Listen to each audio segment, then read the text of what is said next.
wakati sasa tuanze kujua umuhimu wa kuwa Waafrika wana uwezo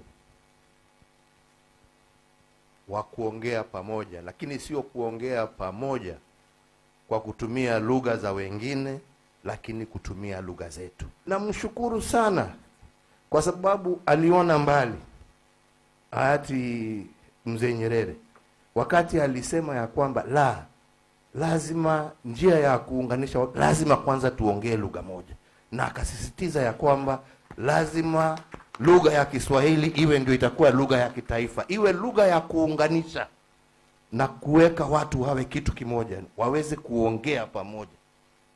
Kwa hivyo mimi nawatakia nyote kila laheri na kusema ya kwamba yale ambaye mumeanza msirudi na nyuma, msonge na mbele, tuwaunge mkono na tujivunie lugha zetu, tujivunie utamaduni wetu. Na utamaduni wetu sio tu ngoma, pia ni jinsi ya kuishi.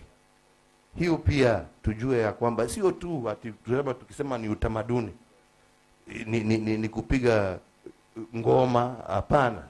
Ni jinsi tunatunza wazazi wetu, ni jinsi tunatunza viongozi wetu, ni jinsi tunachunga wakina mama, ni jinsi tunajiongelesha hata sisi wakati tunaongea na tunafanya mambo yetu. Hiyo ndio utamaduni, kwa sababu tunaye njia ya vile ambayo tulikuwa tunafanya mambo, na heshima zetu sizipotee ati kwa sababu tunaiga mambo ya wengine. Asanteni sana.